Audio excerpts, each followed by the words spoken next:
It's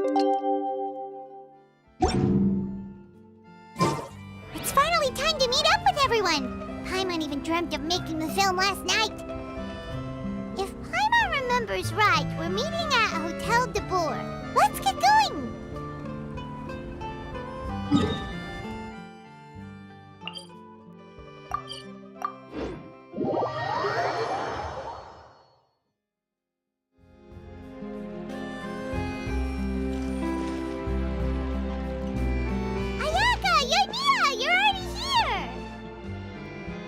Good morning. Xavier said yesterday afternoon went well.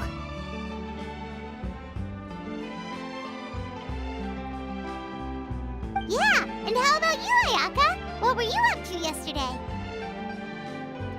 After we split up, Ayato went to see Udex Nervillette at the Palais Mermonia. I was originally thinking of going with him, but he said he could manage it himself. He told me to go see the sights around Fontaine and to enjoy the local culture. So I rode the aqua bus with Yoimiya and visited the opera house on Aranias Island. Yeah, you wouldn't believe what we saw there! 2 mechanical puppets that were dancing together! You've already seen them, right? Yeah, those two! Amazing, aren't they? We sat and watched for quite a while. It was mesmerizing. Like we could keep watching them forever. Oh, it was the same for us the first time we saw them too! Afterwards, we went swimming at the beach! Well, diving to be exact. It was the first time I ever breathed underwater! I held Ayaka's hand and we counted down together. 3, 2, 1, and then splash! We were beneath the waves.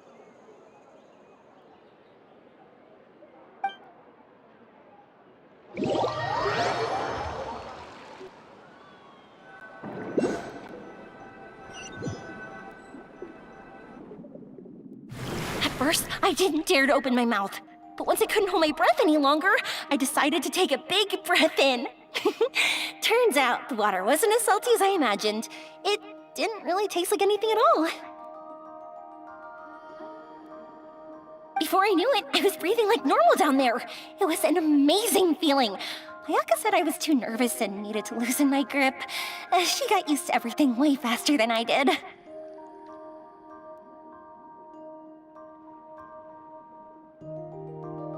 I knew that the Traveler could do it, so I had no doubt we could do it too. That helped me feel at ease as soon as we dove in. The underwater world in Fontaine truly is beautiful. I love seeing the romaritime flowers blossoming underwater, like little candles lighting up the streets at night.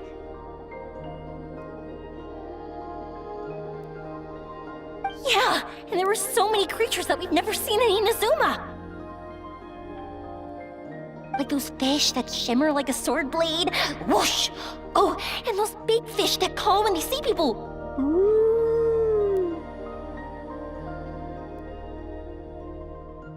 Oh, you mean Hunter's Rays and Blubber Beasts! I just love the name Blubber Beast. Just wait till Pops and the others hear about this. They probably won't believe a word I say.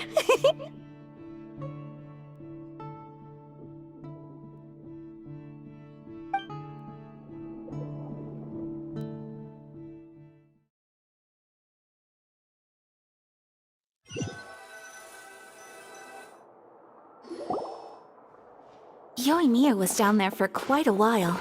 It was dark before we finally rode the aqua bus back to the city. I figured she'd want to sleep in today.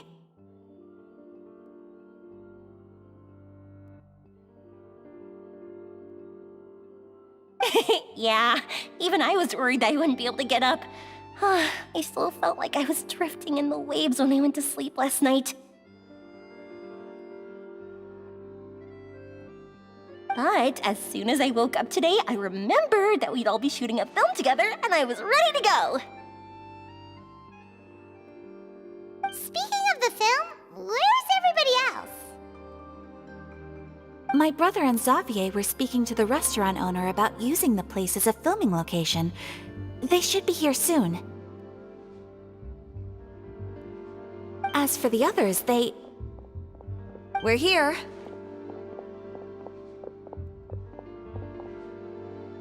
Please excuse my tardiness. I just finished the Special Patrol's 6-mile morning jog. Wait, 6 miles? I'm so tired. I heard you all chatting, so I decided to come down. I sure could use some of that endless energy everyone else has. Good morning, everyone. Morning. Can someone fetch me a cup of coffee? More milk, hold the sugar. Sure, I'd be happy to do that for you. No, you can't go anywhere. Please, have a seat over here so I can get started on your makeup.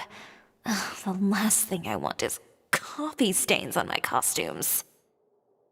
I can get the coffee. It's the perfect job for an assistant.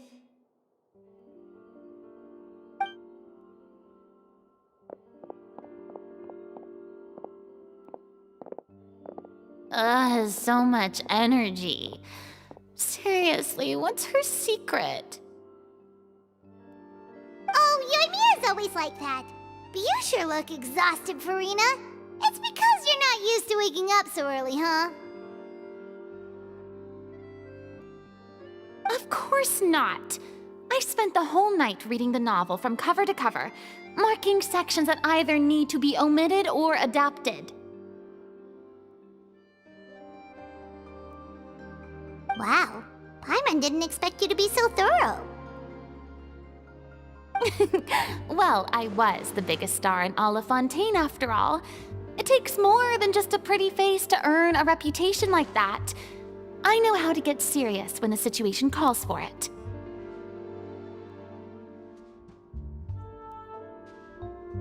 I went all out when I was acting as an Archon, so why wouldn't I do the same for my own life?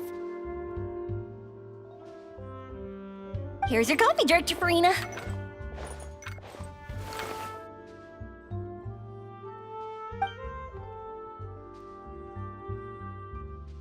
Oh, thank you. The sound of being called director and the aroma of coffee feels almost as refreshing as hearing the birds chirping in the morning. Ah, it seems everyone has managed to arrive on time.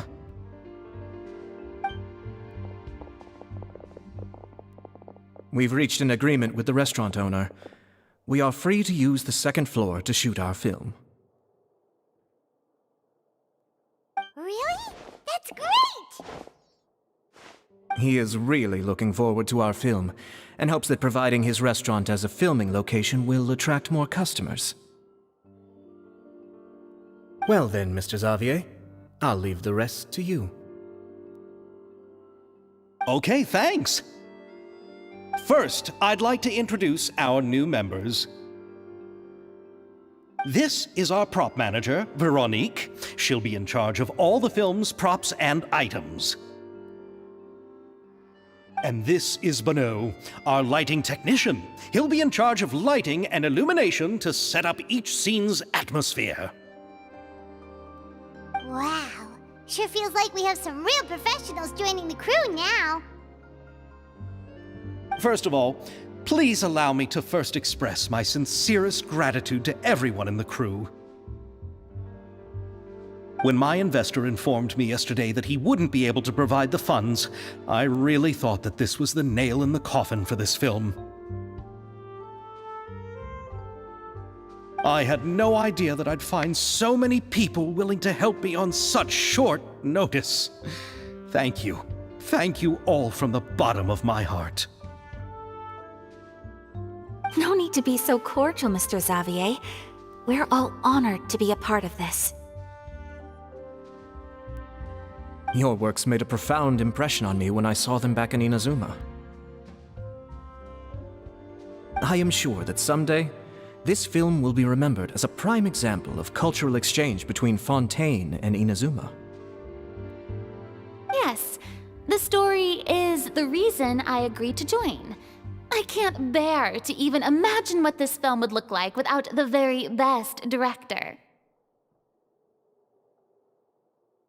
Anyway, I would like to make a promise to everyone that as the producer of this film, I'll do whatever I can to ensure that everything goes as smoothly as possible. This is not just my film. It also embodies the thoughts and feelings of every person here, as well as the endless effort we are about to pour into it.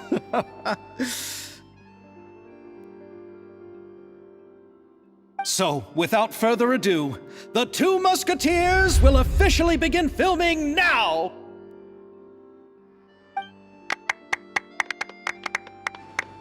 You may take it from here, Director Farina. All right, listen up, everyone. The first scene takes place when the two young musketeers are living at the Baron's home, still unaware of all that is about to happen to them. We'll need props and lighting to set the scene. Our lead actors can go get their makeup done, and extras, please take this time to go over your positions.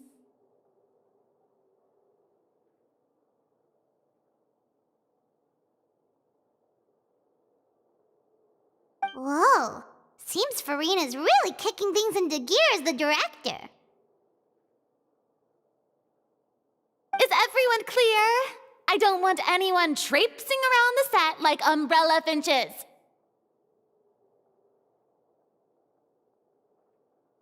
All right, cameras will start rolling as soon as the set is ready. Let's make a film that'll make some serious waves in Fontaine.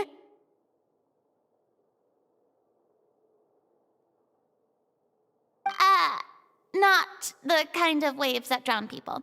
I mean, the good kind of waves. Seems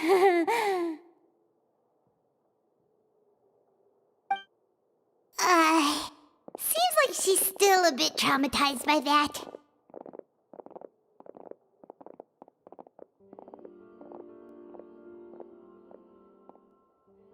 Anyway, let's go see if there's anything we can do to help.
So this is what a musket looks like.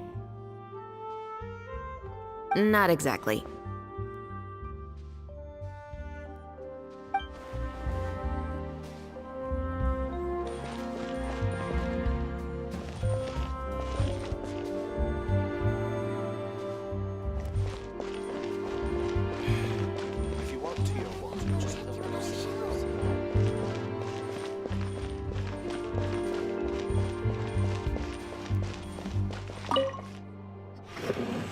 How about here? A little more to the left. You got it. Hey, Yoimiya, do you need a hand? No, I'm fine. You know, doing the lighting is kind of like designing a fireworks show. It's interesting to imagine what kind of atmosphere the lights will create. I heard that the Traveler will be operating the camera and Paimon will be the clapper loader, right? Those roles are just perfect for the two of you. Really? Is that because it'll be easy for Paimon to hold the clapperboard while flying? Well, sure, there's that, but that's not exactly what I meant. I just think that after all your journeys together, you two must have developed a super close bond and just naturally know how to work with each other. If I'm not mistaken, the director will want the cameras rolling as soon as the clapperboard goes clack.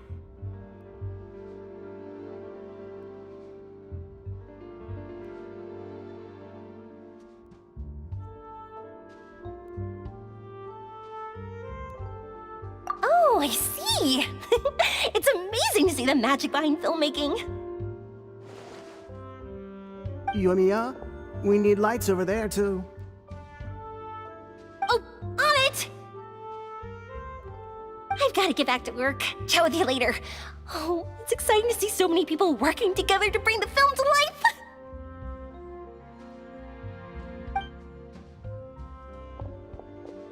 Seems like Yoimiya's really getting into it.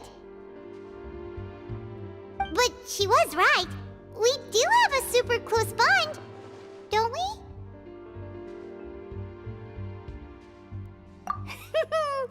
Paimon's really happy to hear that.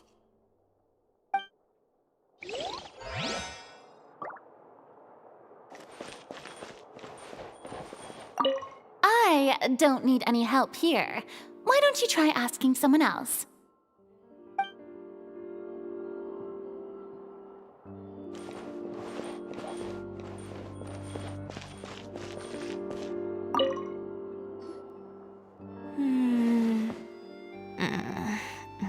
Ayaka has mentioned you to me before.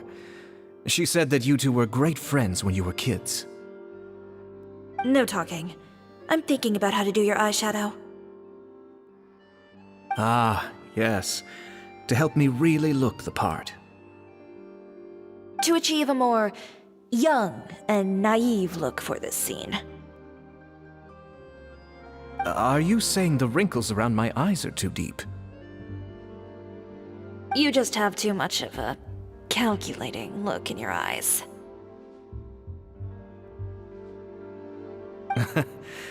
You sure don't mince your words. It seems you really haven't changed much. Quiet.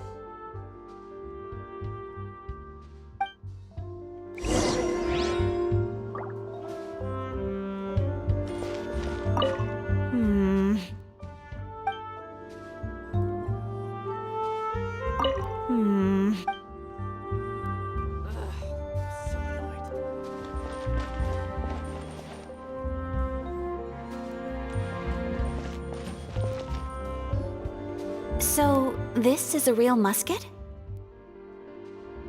No, it's just a prop weapon. Not bad. Have you seen a real musket before? Only in books and newspapers. I made this one based on the relative shape and proportions I saw in reference images. When we're filming, some special gunpowder will be applied around the muzzle, which will help create the flash and smoke effects of a real gun being fired. Which means it'll be up to the actors to portray the recoil. That's right. The sound effects for gunshots will also be added in post-production. Thank you, Veronique. I think I know where to start now. However, the musket's gears and firing pin could still use some work. Adding some wear on the metallic components will make them appear more realistic. Also, be sure to rub the muskets with some oil each time before we start shooting. That'll give the impression that the firearms have been well maintenanced. Good point. You seem to know a lot, Miss Chevres.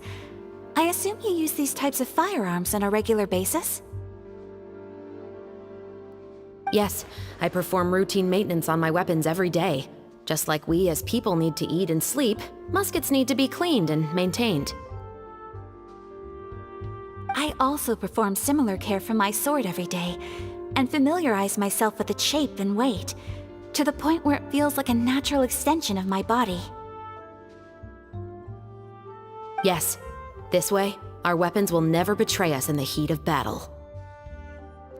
Yes, well said. It seems we have the same philosophy on this topic. Oh, sounds like they found a common interest to talk about. Though these props differ from the muskets I use, I can still give you some pointers.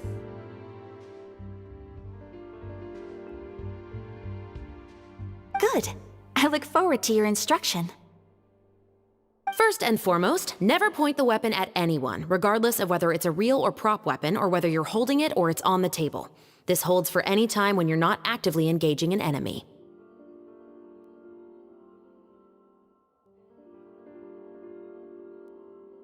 Okay, understood. When aiming the musket, extend your arm so that it's level with your shoulder, and use your eye to look down the weapon's sights.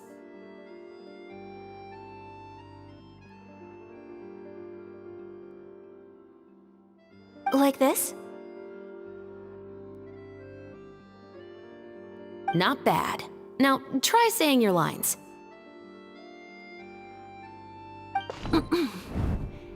This is the end of the road for you. Good. Now turn your body a little. That way, you'll give your enemy less of a target to work with. And relax your shoulders. Here, allow me to demonstrate. This is the end of the road for you. Huh. Excuse me, Miss Chiori.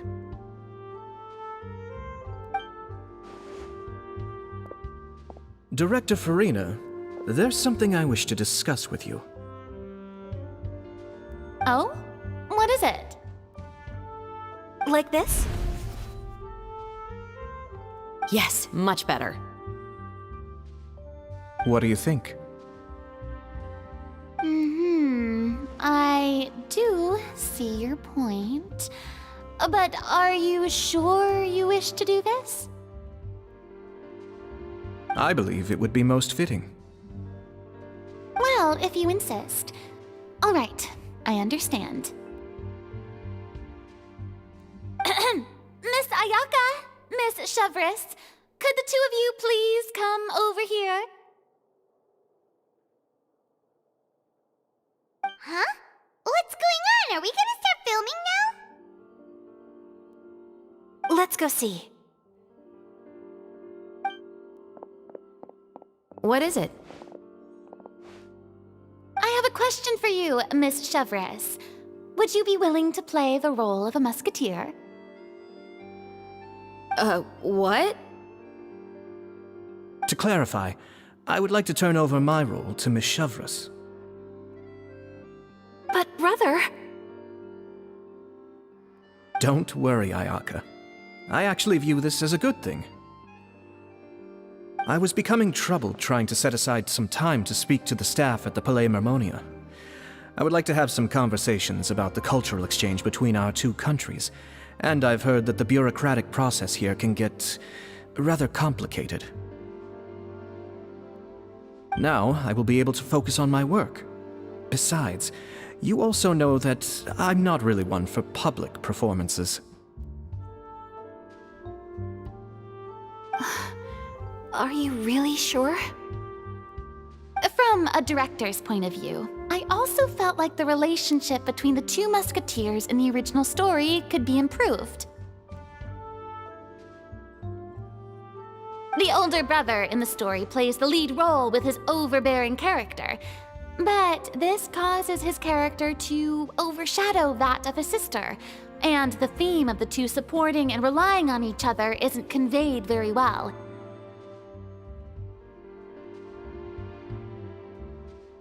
But if we were to change the siblings to two sisters of a similar age, then that aspect of the story might come through more clearly. Also, I've seen you instructing Ayaka. That cold and dignified personality is exactly what we need for the older musketeer. Of course, even with all these insights, the decision should still be made by Miss Chevreuse.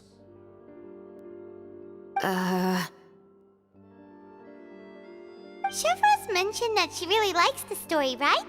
Paimon bets that she'll take the role.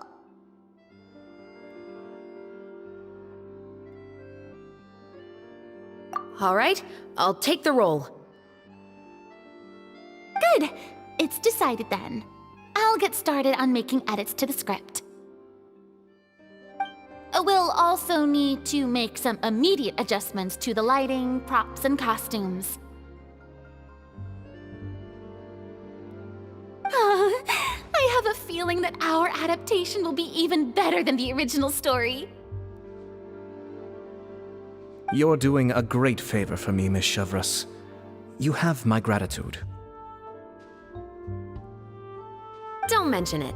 I like this character, so if anything, I should be the one thanking you. Well, since my brother is the one who brought up the idea, I suppose there's no need to worry. Let's go, Miss Chevreuse. I look forward to working with you. Please, just call me Chevreuse.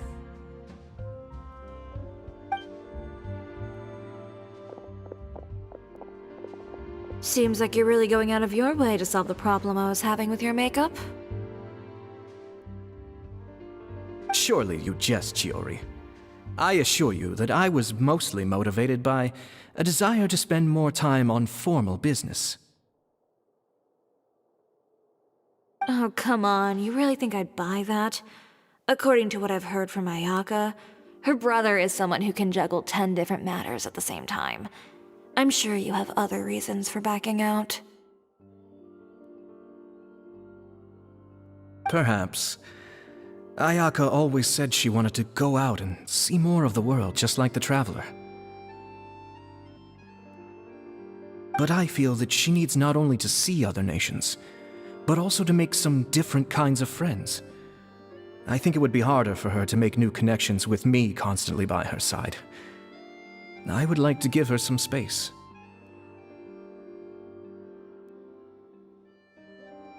All right, go on. Spoil her some more. Ayato! It's too bad you're stepping down from the role. Paimon really wanted to see you act as a musketeer.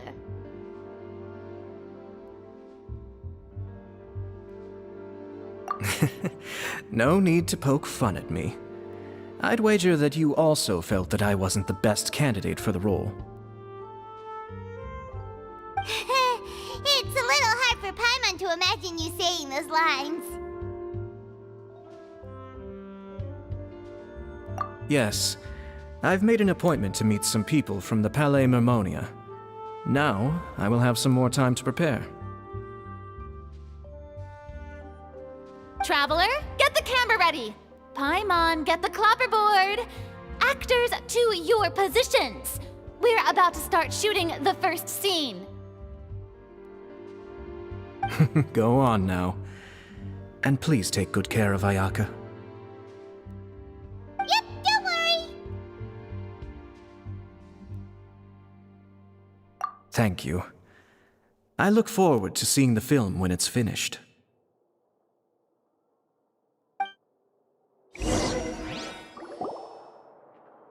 All right, now that we're all here, let me help set the scene for everyone.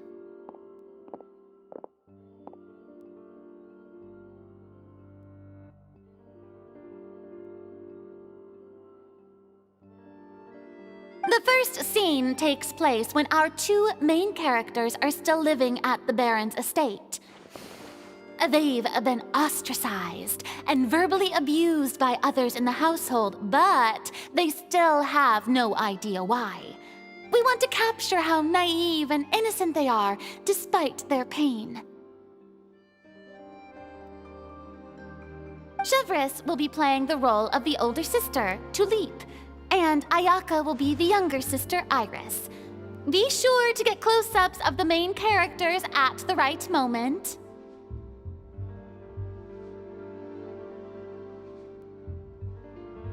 Silence on the set!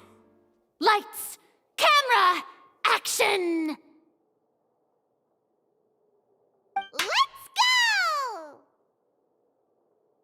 Tulip. Mother's been out for quite a while now. Perhaps she went to pick some flowers on the way home. You know how she loves flowers. Iris, Tulip! I'm home!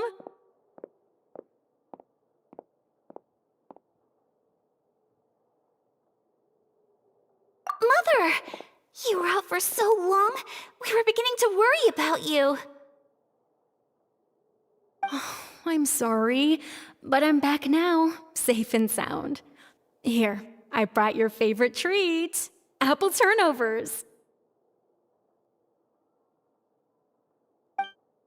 Mother, what are those bruises on your hand?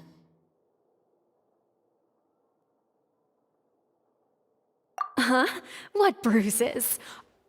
Oh, I must have bumped into something while I was working yesterday. But I didn't notice them this morning. Then perhaps they're from when I accidentally tripped when I was out just now. By the way, did you have fun playing at home?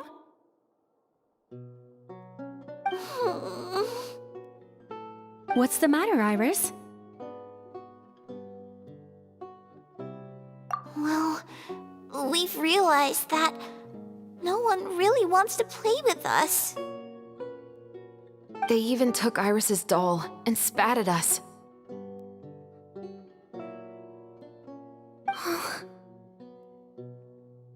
And they even called us names. They said we were... Shh! It's all right, don't worry. Girls, listen to me.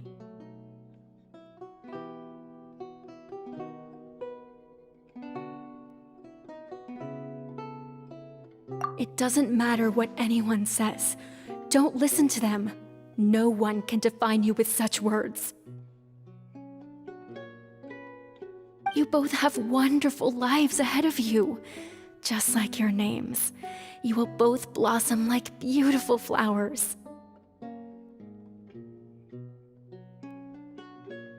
Maybe your time to blossom hasn't quite come yet, but one day, you two will bloom more beautifully than anything else. Don't let the soil you're in now ruin your future beauty, understand? My dear daughters. And cut! Not bad. The actors' emotions were all on point. Let's keep that take. Also, if our clapper loader could avoid shouting at the start of the scene next time. Oh, got it. Great. I was a little worried that my nerves would get the better of me. What about you, Chevros? I felt fine. The lines weren't too difficult at all. Seems like Farina must have adapted the role nicely. You two were great. I couldn't tell it was your first time acting in a film. You should have more confidence. Thank you for your encouragement. Positions, everyone! We'll move on to the next scene after we try a few more camera angles.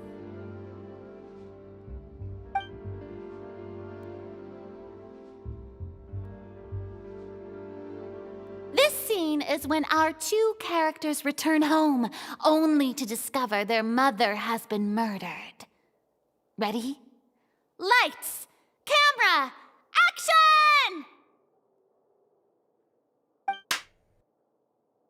Mother, we're back! Mother?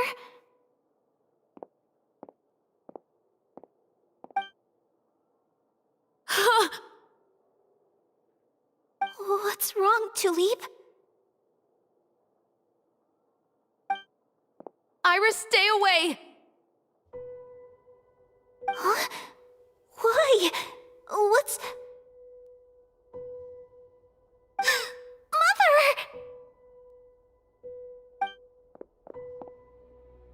Mother, she's...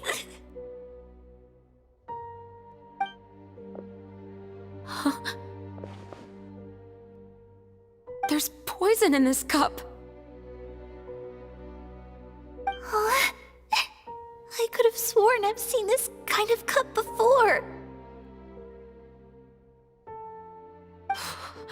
Those aristocrats. They didn't even try to cover up their actions.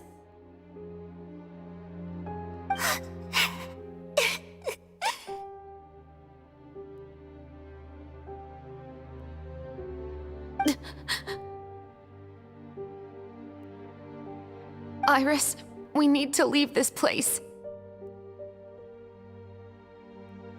Leave? But now that Mother is gone, where can we even go? Anywhere. All I know is that we can't stay in this house.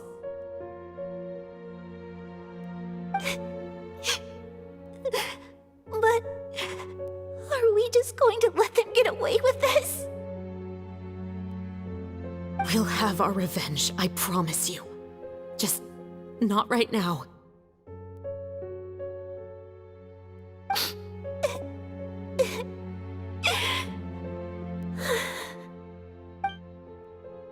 Come on, let's go. No, wait. We can't just leave Mother here like this. At least let me leave this rose with her.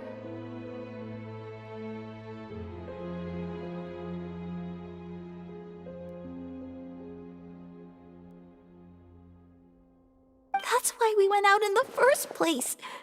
To buy her this flower. All right.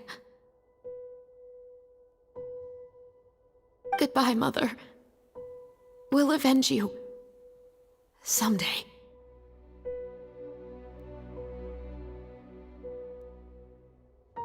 And cut! Beautiful! Great performance! Oh my, you're so amazing, Ayaka! And were those real tears I saw? How did you do it? I was surprised too. Thank you for the kind compliments.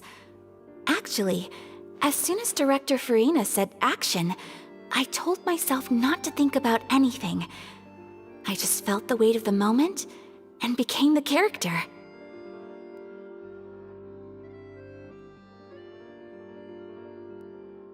It's quite similar to practicing the art of the sword.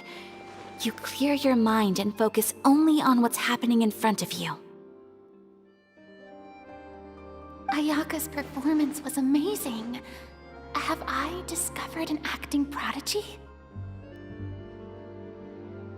Pipe down, everyone! We need to move on to the next scene!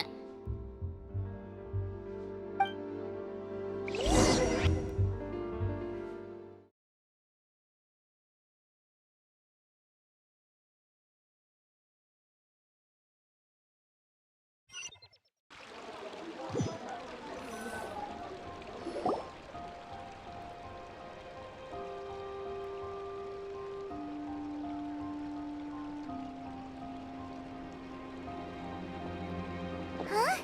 Are we done already?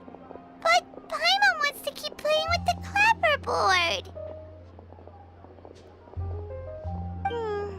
How do you feel, Traveler? Is your arm sore from holding the camera all day?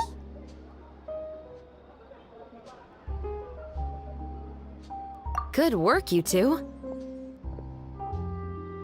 You too, Shivers. You were quite the actress today.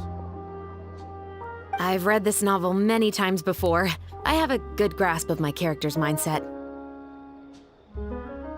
Anyway, do you remember my request from yesterday? Oh, right! We were having so much fun that Paimon nearly forgot! You have a case where the murders seem really similar to the cases in the novel, right? So, how are they similar exactly? In the story, the main characters grow up to become two musketeers, always using their guns to carry out their revenge. And on each of the victims, they'd place a rainbow rose as a signal that they've returned.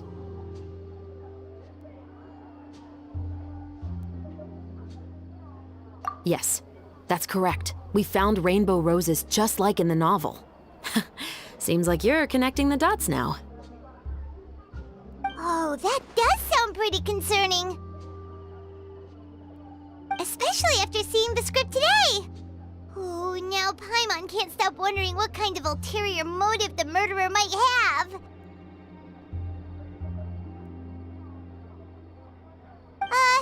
What do you think, Traveler? You're smart. Paimon wants to hear your thoughts.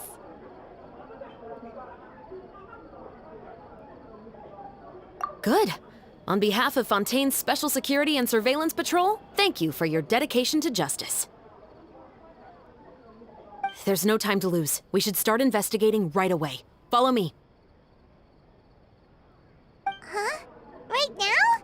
But we just got done filming all day. Paimon's so tired. The most valuable intel always comes after nightfall. They are like small, remote islands in the middle of the sea. If you don't stay vigilant, you will pass right by them in the fog. That's how one of my favorite books always puts it, at least. So, where are we going right now? Let's start by checking out some workshops that sell mechanical components. If the culprit is making their own weapons, it's very likely that they'll visit those sort of places.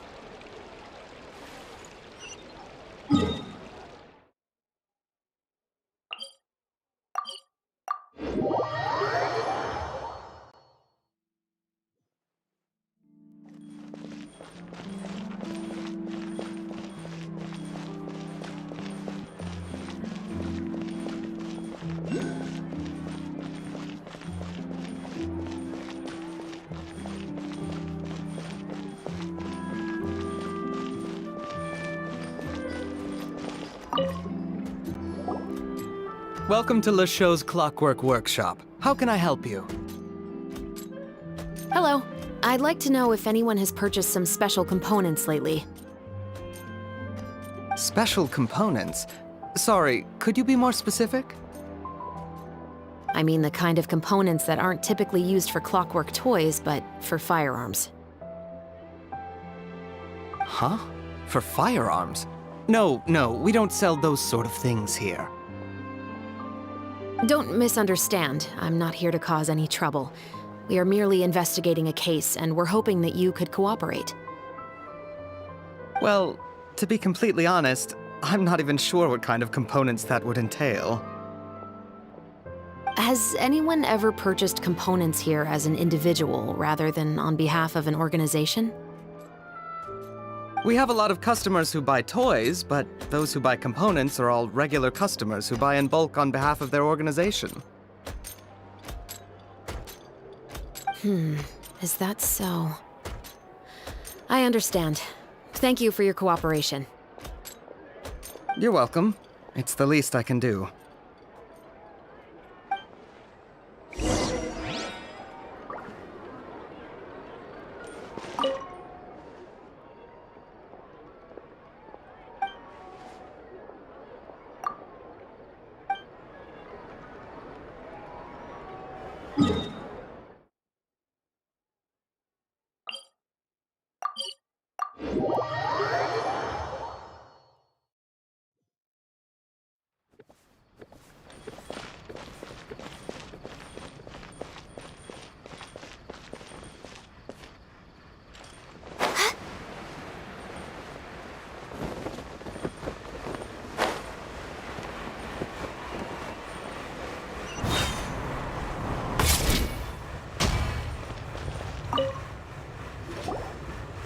Oh, hey, Chevris. Run out of oil for your musket again? Hello, Estelle. I want to know if anyone has come to your shop recently to order some firearm components. Oh, is this another case? Let me think. I don't think so. Some people have requested that I make some prop guns for the Fontanalia Film Festival, but I refused all of those requests. Oh, why's that? Because there's no profit! I only make things here that can do some real heavy lifting. I don't have the energy to make some new molds just for the festival. Then, has anybody come specifically looking for mechanical components? Well, I usually sell off my scrap to the Fleuve Cendre. I don't typically give them to one specific person. I understand. Thanks for your cooperation. Don't mention it. Always happy to have the Musketeers' patronage. Seems like we haven't found any leads to go off yet. Yeah, unfortunately. Alright, let's head to Fleuve Cendre next. Huh? Are you sure? People might not be so thrilled to see the captain of the special patrol there. You think so, huh? Then I guess you don't know. Huh? Know what? That I grew up in Fleuve Cendre.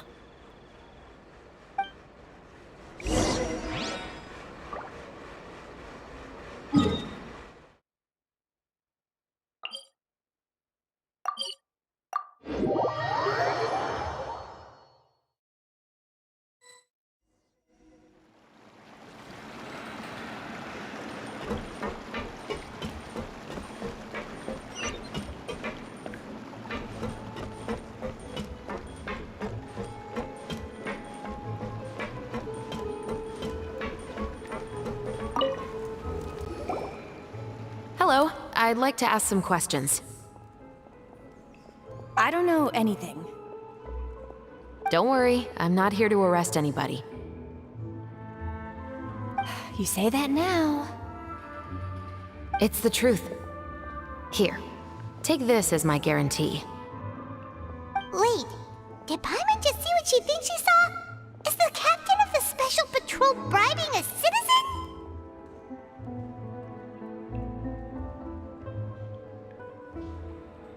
Seems you're different from the other guards. What do you want to know? Have you heard anything related to muskets in Fleuve Cendre lately? Anything at all? Muskets, huh?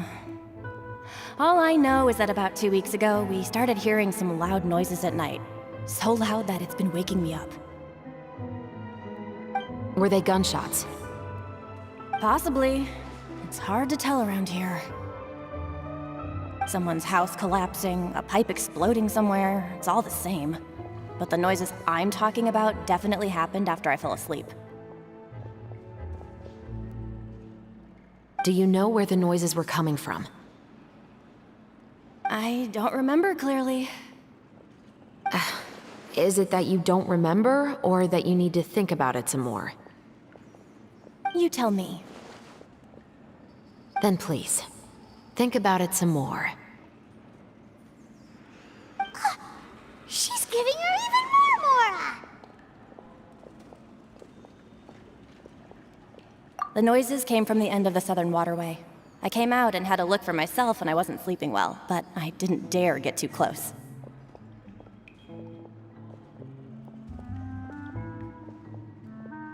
That's all I know. All right, I'll take your word for it. Thanks for the pâte de fruits.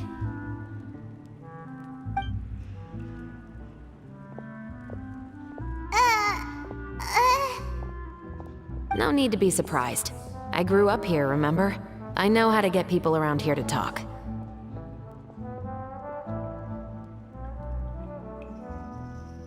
Seems you catch on pretty quick. Now then, let's keep going.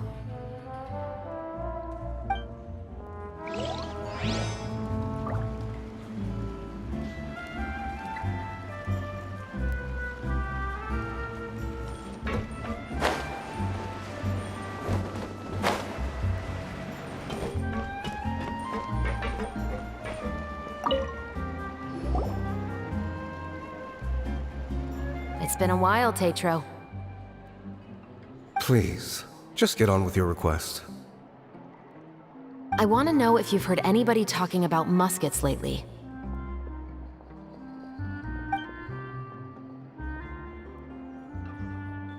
Information isn't free, you know. I've heard that bandits have been extremely active in the countryside recently, and they've been affecting the delivery of goods to Poisson. I can allocate some more manpower to help out with that problem. What do you say? You're still as helpful as ever. One of our men got drunk at dinner about a month ago and lost his gun. 3 days later, it turned up in the corner here.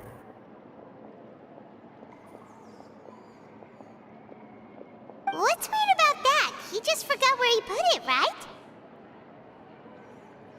This is Fleuve Cendre, my friend. Anything of value left in the tavern won't ever make it to the next day. But that gun turned out to be an exception. It didn't get any new wear and tear on it, and didn't even appear to have been fired. We were quite mystified as to what could have happened. I suspect it came back because the weapon was already known to the guards. You mean, a criminal was afraid the Marechaussee Phantom would use the shot marks to track them down? Maybe. But if that's the case, the culprit really took great care to avoid getting caught. I didn't say anything about a criminal. In Fleuve Cendre, knowing who was killed is as easy as knowing what clothes you're wearing today. It's the guy living in the east side, isn't it? I've never liked him. Every time he's here, he just orders a drink and sits there with a nasty look in his eyes. So, who was the one who lost the gun in the first place? Don't bother. Even if you ask, he wouldn't admit to owning a gun to some strangers. Not to mention the captain of the Special Security and Surveillance Patrol.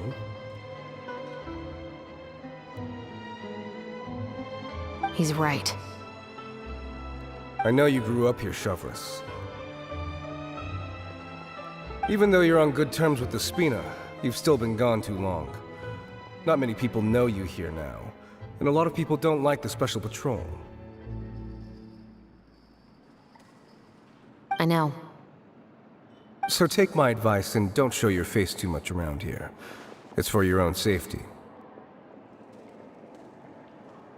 I'll come and go as I please, and I'm afraid I'll be appearing more often due to my work. All right. Don't say I didn't warn you.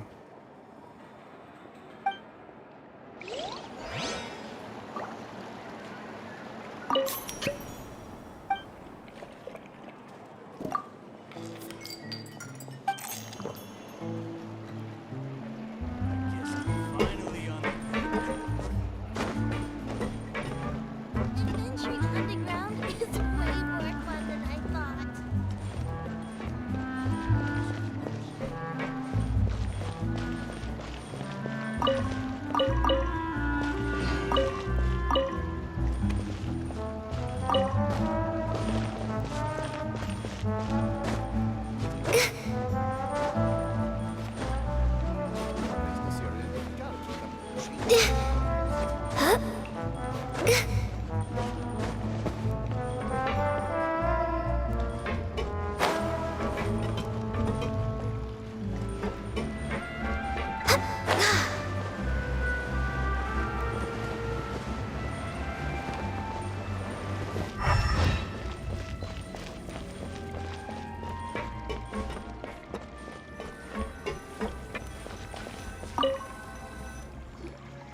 What's all this? Some broken planks and barrels, as well as some liquor bottles? Yes, but have a closer look, Paimon.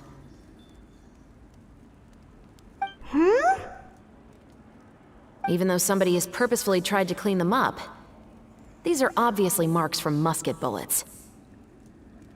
In other words, someone was here trying to improve their shot.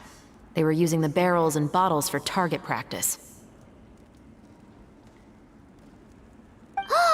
Could it have been the killer? Your guess is as good as mine. Although many people at Fleuve Cendre own guns, few hide the fact from others. And even fewer would go to such lengths to hide markings from practice shots.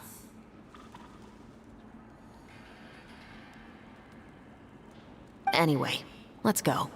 There might be more to this.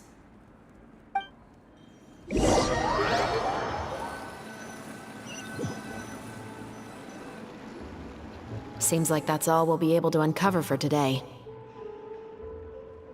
Paimon feels like we managed to learn a lot more here than up on the surface. Yes. Assuming that everything we found is indeed connected to our suspect, then their timeline was probably something like this. A month ago, our suspect found a gun and took it home to disassemble it. Once he'd figured out its mechanics, he brought it back.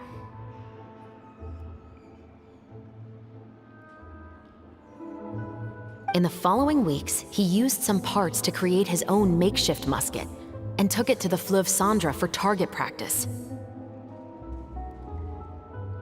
Then, a few days ago, he found his target and carried out the murder. Once the deed was done, he left a rainbow rose on the body, just like the scene in the novel. That all makes sense to Paimon, but we're still no closer to figuring out the killer's identity. The deceased was a resident of Fleuve Cendre. It's said that he was a poor, solitary man.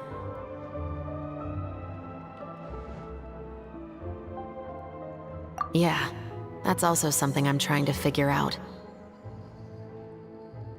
If we are indeed following the novel, and there's a story behind the murder, then this murder should be an act of vengeance. But according to our investigation, the deceased didn't have any enemies.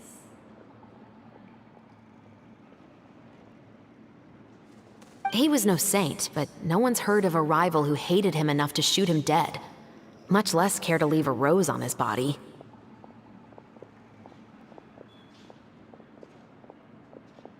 What message is the killer trying to convey, and to whom exactly?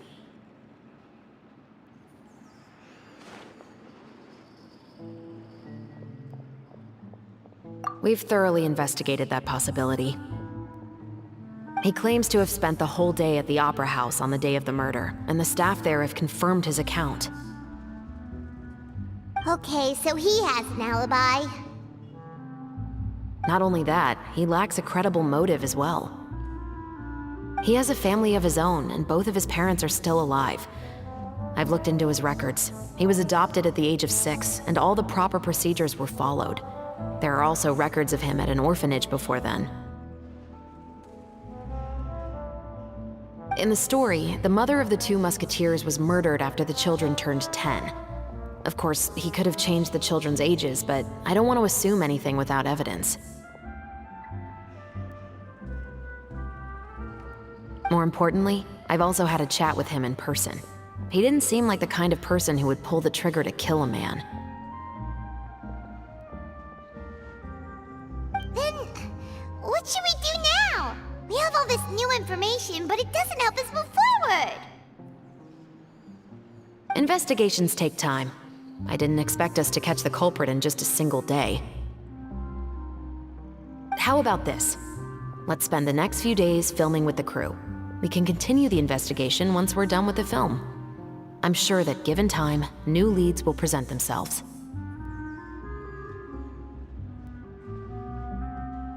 Wait, but weren't you saying Intel is like small, remote islands in the middle of the sea just a moment ago? Wouldn't you just miss them if you were to stop looking? Ah, but the book had more than one reference to the islands, Paimon. Oh? What else did it say then? As long as you spend enough time sailing through the fog, you'll eventually come across an island.